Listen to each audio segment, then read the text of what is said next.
만나볼 초대 손님은요. 대구의 한 시장에서 책방을 운영하는 대표님인데 특별한 책방이라고 그러죠? 그렇습니다. 이 책방이 시장에 있다는 것 자체도 좀 특별하긴 네. 하지만요.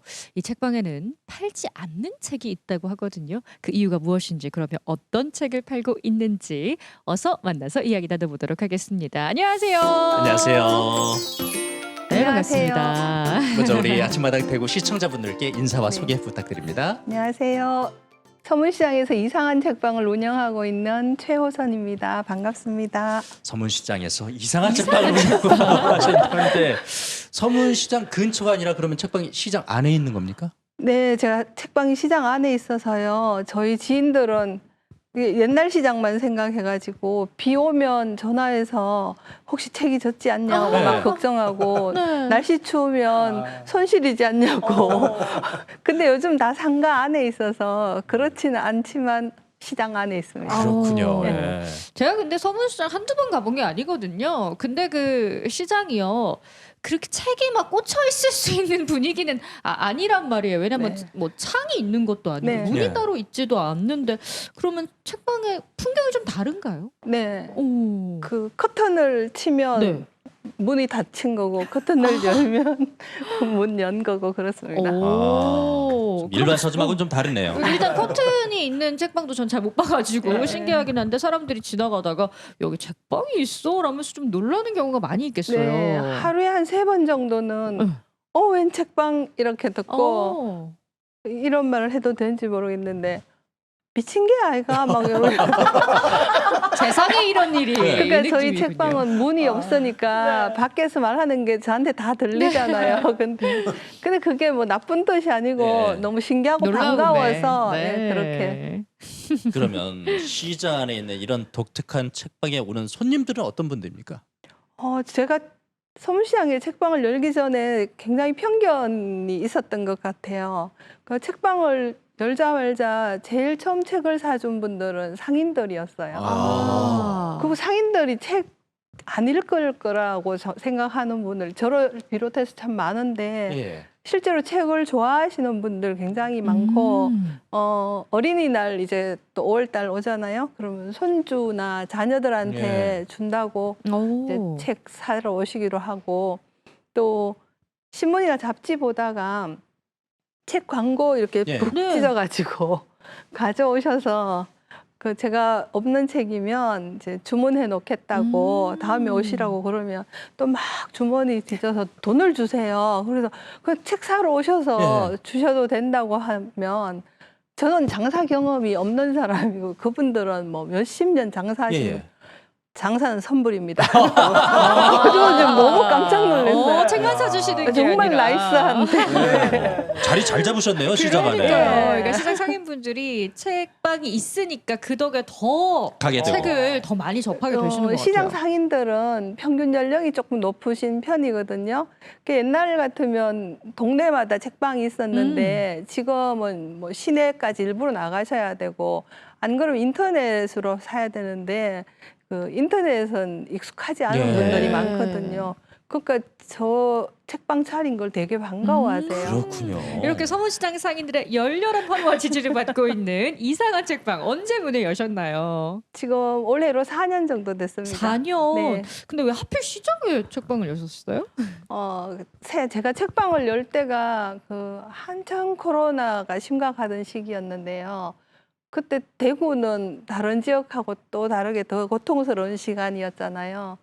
그래서 제 주변에도 뭐 고인이 되신 분들도 계시고 저도 좀 힘들어서 이렇게 앞으로 삶이 어떻게 될지 불확실한데 내가 꼭 하고 싶었던 걸 한번 해봐야 되지 않을까, 그 생각을 예. 그때 하게 됐어요. 그럼 원래 그럼 책방을 언젠간 하고 싶다는 꿈이 있으셨군요. 네, 아주 어릴 때부터 꿈이었습니다. 근데 시장에 이렇게 책방이 생기니, 사실 몇 년 전에 서문시장, 저도 단골이기 때문에 아는데 네. 카페가 문을 열었을 때도 굉장히 상인분들이 놀라셨거든요. 근데 책방이면 더 놀라셨을 텐데 그분들이 이제 뭐 고객이 되셨는데 네. 서문시장에서 책방은 유일하지 않나요? 그럼요. 네. 처음에 그 팬데믹 때 이제 뭐 아무 준비도 없이 저는 후배가 재활용 쓰레기장에서 주워준 책장, 그 재활용 스티커 붙어 있는 책장 하나를 그 상가 안에 딱 넣어놓고 그렇게 그냥 시작했어요. 너무 얼씬연스러워서 밑에 가서 화분을 하나 제가 사와가지고 책장 하나, 화분 하나 그렇게 해놓고 그냥 시작을 한 거예요. 그래도 시장에 있으니까 물품 구하기가 좋은데요. 네. 하나의 장점입니다. 맞아요. 한편으로는 유일한 시장 안의 서점이지만 네. 그만큼 경쟁력이 떨어지지는 않나요? 네, 그 반대로 생각하면 뭐 물이 반밖에 없어, 반이나 있어처럼 상인들이 저를 경쟁의 상대로 생각하지 않으시고 서점 하나밖에 없으니까. 예. 네, 그리고 같은 업종이 아니니까.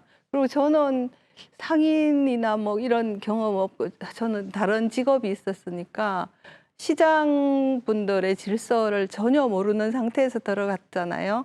그래서 제가 아마 실수도 많이 했고 그랬을 텐데 굉장히 많이 도와주셨어요. 그건 참 좋은 점인 것 같아요. 그럼 지금 그 서점 말고 다른 일은 혹시 하시는 거 없습니까? 저 책방 하기 전에 그 대학에서 심리학 가르치는 선생이었거든요. 예. 그래서 지금도 상담하고 있고 이제 특강 형식으로 강의는 합니다. 지금도 하고는 계시고. 그래야 책방 세를 낼 수가 있어요. 강의와 다른 일 통해서 네. 예, 이제 책방 세를 내는데 네. 그래도 아까 코로나 때 이제 창업을 하셨다고 그랬잖아요. 네. 그래도 아무리 꿈을 이제 실현한다고는 하지만 그 코로나 시기에 문을 연다는 게 진짜 되게 무모한 일처럼 그때 다 들리는데. 닫을 때거든요, 예. 사실. 그래서 새가 엄청 쌌어요. 특히나 또 시장 안에는. 네. 시장에 거의 그때 서문시장 열고 처음으로 그 시장이 문을 닫은 시기도 있었잖아요. 네. 그래서 제가 생각했던 것보다 새가 엄청 쌌고 또 그냥 모든 것이 다 갖춰져야 된다고 생각하면 결국 시작을 못 하더라고요. 예. 그래서 그냥 시작을 한 거고 지금까지 이제 4년 동안 망하지 않았습니다. 일단 저지르고 보셨군요. 네, 그러니까 마음속 깊은 곳에 언제나 자리 잡고 있던 나의 꿈, 책방을 여는 것, 이걸 딱 시작을 하신 건데, 그러면 예전부터 책을 좋아하셨나요, 혹시? 네. 그럼 책을 좋아했기 때문에 책방 열어야겠다는 생각을 하신 거예요? 책을 좋아했었고 네. 또 저는 이제 상담하거나 아니면 학생들하고 이야기하고도 그냥 적당한 책들을 권해주는 걸 그 전부터 많이 했었어요. 네. 제가 직접 사서 주고 많이 선물하고. 예. 근데 그게 효과가 굉장히 좋더라고요. 책을 사랑하고 책을 선물하는 것에 힘을 믿고 있는 우리 책방 주인장이 운영하고 있는 책방은 과연 어떤 모습일지 궁금하시죠? 저희가 화면으로 한번 담아봤거든요. 만나보고 또 이야기 나누겠습니다. 여기 서문시장이에요. 원단집 옆에. 야. 이 재활용품으로 시작한 책장들이죠. 근데 좀 많이 늘어났네요. 야. 화분, 삭막함을 덜어줄 화분도 보이고요. 원단 사러 오셨던 분들이 진짜 놀라긴 하시겠어요. 네. 그리고 책도 사시고. 책도 사시고. 진짜요.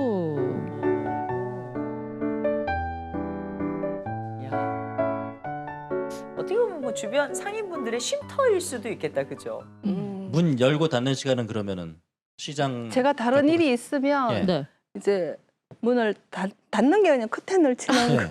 그리고 그쵸. 이게 보안이 취약할 거라고 자꾸 걱정들 네. 하시는 분이 많은데 상인들은 똑같은 상황이기 때문에 그분들도 커튼 치면 문 닫는 거기 때문에 서로 많이 봐주세요. 그래서 누가 제 지인들이 와서 이렇게 커튼 열면 그렇게 혼을 내신대요. 그래서 걱정 안 하셔도 살아있는 되겠네요. 감시 그러니까. 카메라들이 네, 네. 감시 곳에 카메라 있으니까. 사람이 제일 예. 좋잖아요. 서로 봐주세요. 여러분 시장에 책방을 여시면 이렇게 안전하답니다. 좋은 점이 많네요. 보통 한 피부를? 11시에서 오후 4시까지 네. 제가 특별한 일이 없으면 네. 엽니다. 오늘은 여기 온다고 네, 제가 좀 새벽 닫으셨군요. 6시에 출근해서 일하고 오전 일하고 여기 온 거예요. 그런데 오늘 제가 특별한 책방이라고 하면서 소개를 했던 내용 기억하실지 네. 모르겠어요. 이 책방에는 팔지 않는 않는 책. 책이 있습니다. 어떤 책인가요? 일단 참고서나 교재 종류는 안 팔고 아. 제가 네. 아니라도 이제 구할 수 있는 데가 많으니까. 그리고 자기 개발서도 안 팝니다.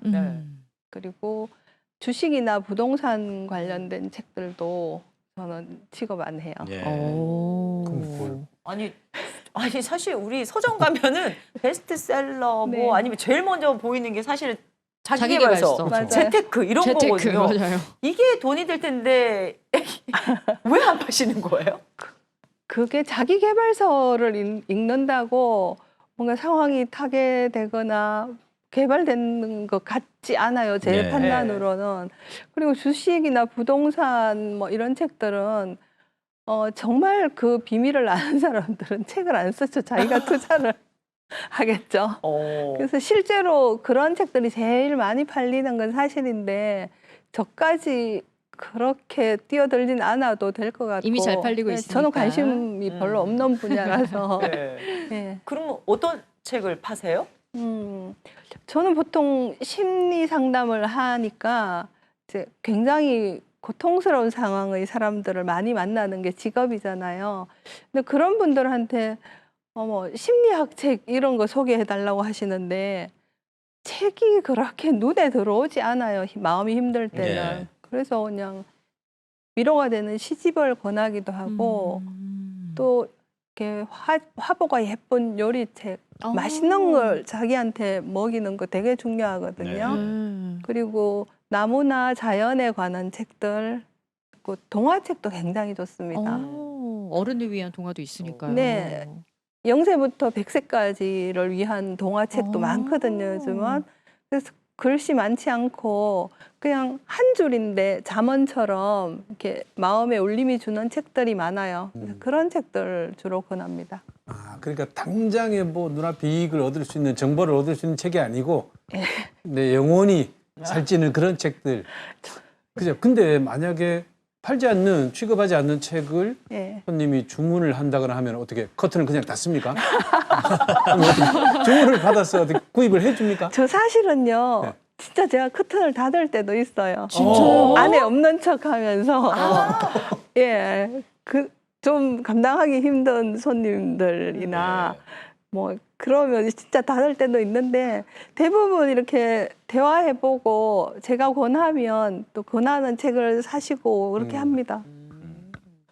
책방을 찾아오는 분들에게 심리적으로 정서적으로 도움이 되는 영혼을 살찌게 하는 그런 책을 권하시려면 일단 많이 아셔야 되잖아요. 책 많이 읽으셔야 되겠어요. 대표님부터가. 일단 책 읽는 걸 좋아하기도 하고 또 이 직업을 가지게 됐으니까 의무적으로 읽어야 되기도 하고 한 3, 40권 정도는 거의 매달? 예. 일일 1권이네요. 아니 그러면은 네. 3, 40권을 읽어보고 난 다음에 어떤 책을 내가 책방에 들일지 결정을 하시는 거예요? 네. 아, 그러면 이제 그 책방에 꽂혀 있는 책은 다 네. 읽어보신 책이겠어요. 그래야지 제가 권할 수 있지. 내용을 모르면서 권할 수는 없으니까요. 그러면 아마 소문이 나서 책 추천해달라고 많이들 올 것 같은데. 책을 읽고 싶은데 내가 어떤 책을 읽어야 될지 모르겠다는 분들도 많거든요. 저희 책방은 그 매달 책을 받아보시는 회원들이 있거든요. 한 200분 정도 되는데 그분들한테 이제 매달 보내드릴 책을 선택하기 위해서 제가 읽어야 되기도 하고 또 200분한테 일률적으로 같은 책을 보내는 게 아니라서 상황에 맞게 선택해야 되니까 또 읽어야 되는 책들도 많고 그렇습니다. 아마 책을 선물하고자 하는 사람들은 특별한 이유가 있을 것 같아요. 이런 사람들이 책을 많이 선물하곤 하더라 이런 건 없을까요? 책방에 계시다 보면. 제가 예상했던 거하고는 네. 다른데요. 모든 사람들이 책을 선물해요. 그 뉴스 보니까 좋아하는 선물 순위 1위가 현금이고 싫어하는 순위 1위가 책이던데. 그런 뉴스가 있었나요? 보셨죠? 왜냐면 이 책도 취향이 있기 때문에 자기에게 맞지 않는 선물이 오면 참 맞아요. 골치 아프거든요. 네, 그 제가 책방 처음 시작했던 무렵엔 그 이제 우리끼리도 왕래가 안 되는 시기였잖아요. 외국도 마찬가지였고.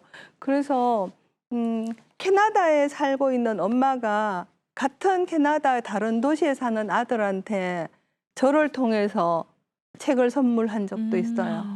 그러니까 캐나다에 주문하고 제가 한국에서 아드님한테 보내고.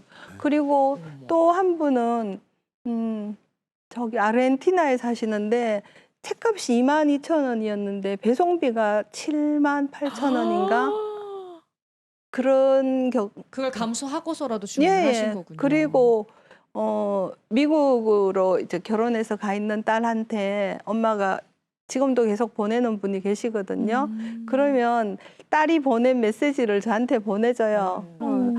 그 책 한 권밖에 안 남아서 아껴 읽고 있었는데 엄마 고마워. 이렇게. 그 딸은 미국서 공부하고 했지만 우리말로 된 우리 책을 되게 소중한가 봐요. 그리고 지금도 그 캐나다 교민 모임에서는 이제 7번째 책 공동 구매를 했습니다. 그래서 항상 큰 박스로 한두 박스씩 우리말로 된 책을 사세요. 그리고 물론 한국에 계신 분들도 아픈 가족한테, 아픈 친구 뭐 아니면 방금 이제 취업해서 사회 적응하느라고 좀 힘든 딸에게 여러 사연으로 저한테 보내요. 뭐 나이는 몇 살이고 어떤 상황인데 네. 책을 몇 권쯤 권해주세요. 이렇게. 그렇게 국내외에서 우리 최 대표님의 책방을 이렇게 직간접적으로 네. 이용하고 있는 회원들이 200명 정도가 된다는 건가요? 그럼? 아, 정기 구독하는 분이 200명이고 따로 계시고 예, 비정기적으로 비정기적으로 하시는 분은 엄청 수도 많죠. 그 정기 회원님들은 뭐 유료로 이렇게 예, 예. 아, 회비를 내시면 네. 제가 매달 오늘도 여기 오기 전에 6시부터 계속 그분들한테 책 보내고 왔습니다. 바쁘시겠네요. 200분의 회원들이 있으면. 그러니까 근데 회원들은 이제 정기적으로 책을 받아가는 거고 비정기적으로 이렇게 사연을 보내서 저는 듣고 있는데 마치 라디오 사연처럼 그러게요. 느껴지더라고요. 이런 게 있는데 이런 거 좀 해주세요. 마치 네. 라디오 듣는 것처럼 느껴졌는데 그러면 맞춤 책을 네. 보내주시는 건데 그렇게 책을 엄선해서 보내주면 반응이 아까 뭐 따님은 너무 아껴 읽는다고 하는데 또 어떤 반응들이 있어요? 제가 이렇게 책을 포장해서 보내거든요, 대부분. 네. 들어주세요. 책이 지금 너무 예뻐가지고 우리 시청자분들께 진짜. 보여드리고 싶어요. 이렇게 안에 지금 네. 책이 있습니다. 책 이렇게 포장이다. 보자기로 포장해서 보내면 네. 대부분 이걸 못 풀어서 책을 안 읽으세요. 너무 예뻐가지고. 맞아. 그러게 아까워서. 예. 그런 분 굉장히 많으시고 제가 또 기억 남는 분은 네. 이렇게 남자분인데 어릴 때 가방이 없이 책보 이렇게 싸서 옛날에 아버님들 그러셨죠. 근데 예 자기는 가방을 갖고 싶어서 엄마 앞에서 이걸 다 찢었대요. 근데 그게 생각나서 우셨다고 하는 분도 아. 계시더라고요. 그렇습니다. 이제 네. 이게 바로 우리 최 대표가 예쁘다. 예쁘게 포장을 해서 맞춤책을 넣어가지고 보내는 그 보자기 포장이 된 책인데요. 제가 이게 직접 만져보니까 손이 굉장히 부들부들해요. 네. 이거 혹시 서문시장에서 네. 구입하셨나요? 서문시장이 섬유로 우리나라의 최고 유명한 네. 곳이잖아요. 그래서 저는 이렇게 원단을 구하거나 또 저희 지하 1층에 재봉하는 아주머니들 많아서 가서 바로 재봉하면 되고 또 하나 이렇게 책 보자기로 싸는 이유는 일회용품이 너무 많지 않습니까? 얘는 테이블보로 사용해도 되고 재활용이 손수건으로도 되죠. 쓸 수 있거든요.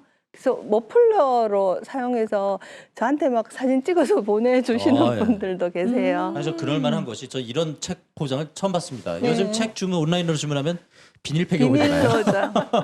그리고 뭐 성탄절 때 손자 손녀한테 동화책 보내는 분들은 이렇게 산타 할아버지나 서문시장에 없는 원단이 없어요. 아. 그래서 그런 애기들용 원단으로 또 포장해서 보냅니다.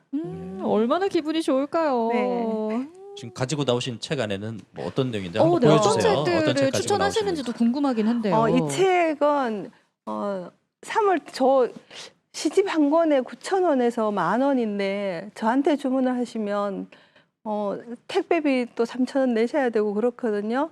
그래서 저도 미안하고 주문하는 분들도 힘들 것 같아서 이제 5권 시집인데 제가 읽어보고 이제 특별히 엄선한 시집을 이 시인분들한테 다 사인을 부탁했어요. 어머나. 그러면 훨씬 더 특별한 네, 책이 네. 이게 5명의 시인이 각자 사인한 서명분 시집 5권 여기 있습니다. 아. 이게 꼬리에 꼬리를 무는 시리즈예요. 예. 이걸 선물 받은 분이 받아보고 좋아서 또 주문해서 자기 친구한테 선물하고. 하고 그런 식으로 꼬꼬무 세트 주세요. 이래서 저는 제가 지은 이름이 아니라서 꼬꼬무 세트가 뭐지 우리 집에 이랬는데 없는데. 근데 자기가 또 꼬리를 무니까 도자기에 고객이 쌓여있으니까. 그렇게 이름을 지어주셨어요. 훨씬 더 정성스럽고 고급스러워 보입니다. 네, 맞아요. 마음이 담겼다는 게 느껴집니다. 근데 이분을 보니까 참 행복하시겠다라는 생각이 드는 게 네. 일단 내가 하고 싶은 일을 하셨고 책 읽는 걸 또 좋아하시고 내가 읽어서 좋았던 책을 뭔가 어떤 상담이 필요하거나 아니면 마음에 어떤 위안이 필요하면 이렇게 선물하면서 행복하고 네. 그분이 받아서 보내는 반응이 또 행복하고 네. 모든 순간에 다 행복하시잖아요. 내가 정말 이 일을 잘했구나 이런 생각 드셨을 때가 언제세요? 힘들었던 사람들이 그게 제가 상담할 때 보통 그걸 해결해 주는 역할이잖아요. 근데 뭐 일회성으로 그게 되는 것도 아니고 그래서 이야기 마치고 나서 책 이렇게 들려주면 가서 읽어보시고 이렇게 회복하는 속도가 더 빠르거나 제가 기대했던 것 이상으로 이제 사회에 다시 돌아와 적응을 잘 하시는 경우들을 봐요. 한 번은 남편이 갑자기 자살하셔서 자녀들 데리고 이제 굉장히 힘든 분이 네. 오셨었는데 그분 지금 그 자살 유가족 상담하는 일 하시거든요. 그건 제가 기대했던 거 이상의 회복이라서 근데 그때도 그분 처음 상담하고 나서 책하고 이제 화본을 하나 선물해 드렸었는데 화분처럼 자기도 잘 가꾸시라고 그랬는데 그런 경우들이 되게 많습니다. 예. 그래서 진짜 행복해요. 그러니까요. 보람을 느끼시고요. 또. 네. 저는 처음에 이상한 책방을 운영하신다 해가지고 대체 뭐가 이상할까 생각했는데 확실히 다르네요. 기존의 책방들하고는. 저 하루에 한 번쯤 미친 게 아이가 이 말 듣는다니까요. 근데 그냥 서점에서는 자기가 원하는 책을 가져갈 수는 있지만 이런 따뜻한 마음을 전해받기는 참 어려울 것 같은데 그래서 네. 이상한 책방이구나. 아, 저는 궁금한 게 네. 그 정기 구독하시는 분 200여 분 예. 어떤 분이실까? 예. 과연 이지구 분들이 많을까? 동산상가 분들이 많을까? 아니에요. 상인들은 안 계시고 네. 제가 오늘 와서 생각났는데 KBS PD 분도 한 분 계십니다. 그래요? 그리고 그냥 일반 개인이 하시는 경우도 있지만 이제 외국의 교포들은 한 달에 책 한 권 받자고 배송비를 많이 낼 수 없잖아요. 네. 근데 자기의 그 갈급함을 아름답게 푸는 분들이 많이 계세요. 예. 내가 돈을 낼 테니까 이거 어디에 보내줘 해서 보육원에 보내는 분들 계시고 그다음에 성폭력 상담소에서 운영하는 그 쉼터가 있거든요. 그가 상처받은 여성들이 있는 거기에 보내는 분 계시고 뭐 친정 어머니한테 그 지난달에는 신기하게 며느리한테 보내달라는 시어머니가 3분이나 계셨어요. 예. 그 며느리들이 책 받고 좋아하던가요? 그러니까 전 딸이 이제 있고 곧 며느리도 보거든요. 그래서 물어봐요, 걔들한테. 네. 시어머니가 어떨 것 보내면 같아? 너무 부담스럽잖아요. 그렇죠. 그래서 어떤 책이 괜찮을까? 아니 시 붙으면 다 부담스러운데 뭐 책은 네. 시집도 빼고. 싫어요. 시집도. 그러세요? 며느리들은 시집도 싫어요. 시집 안 보냈습니다. 그래서 저희 딸도 결혼한 지 얼마 안 되고 해서 걔들한테 물어봐요. 네. 너희 나이 또래에서 원하는 건 어떤 걸까? 그래서 그런 식으로 본인 아니고 다른 어려운 사람들한테 아니면은 어린이 도서관에 보내는 분도 계시거든요. 네. 그러면 또 제가 제 책방 이름으로 한 권 더 얹어서 보내고 그럽니다. 그 회원들과 책을 이렇게 사고 파는 외에 그 일을 외에 다른 활동도 혹시 하시나요? 저희 그 책방 이름으로 된 비공개 모임이 있는데요. 네. 거기 한 40, 50대 여성들만 한 1,500명 정도 계세요. 근데 거기 제가 개인적으로 굉장히 고마운 분들이라고 생각하는 게 저희 매달 1일 날 한 명이 11,000원씩 내가지고 분유를 100통을 기증을 하거든요.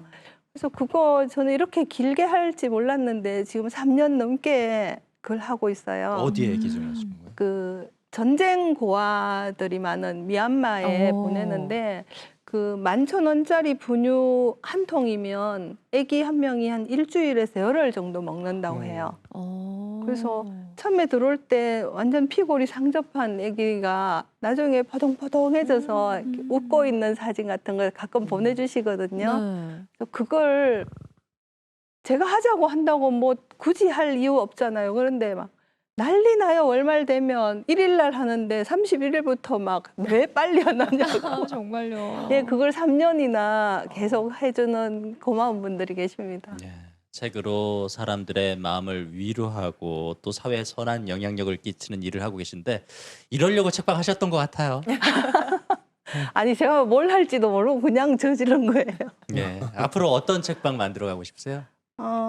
지금처럼 이렇게 망하지 않는 거, 저 진짜 무서웠거든요, 망할까 봐.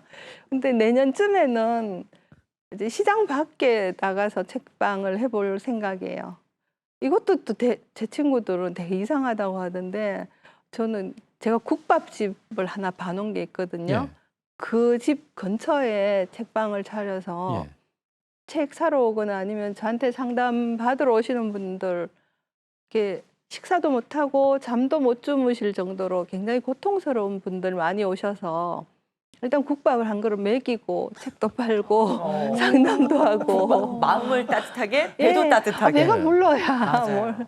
근데 그 되게 좋은 곳을 하나 그 시내에서 봐놔서 이제는 내년쯤엔 밖에 나와서 해봐도 되겠구나 그 생각을 하고 있습니다. 아, 얘기 듣다 보니까 정말 뭐 밥을 안 먹었는데도 배가 부르다는 느낌이 들어요. 네. 이렇게 가슴 따뜻해지는 책방 이야기 들려주신 우리 최우수 대표님께 다시 한번 감사드리겠습니다. 오늘 나와주셔서 고맙습니다. 고맙습니다. 감사합니다. 네, 아침마당 대구 오늘 이렇게 평범하고 마음 따뜻한 우리 주변의 이웃들과 함께했는데 네. 소지민 아나운서 어떠셨어요? 저는 일단 다둥이 가족이 좀 되어보고 싶다라는 희망을 좀 품게 됐고요. 걷기 좋은 계절 봄 아닙니까? 뚜벅뚜벅 서문시장 걸어가서 책 한 권 꼭 사보고 싶다 이런 생각 다짐하게 네, 됐습니다. 아침마당 대구 오늘 순서는 여기까지고요. 다음 주 금요일 아침에 또 새로운 내용 가지고 다시 찾아뵙겠습니다. 여러분 고맙습니다. 고맙습니다.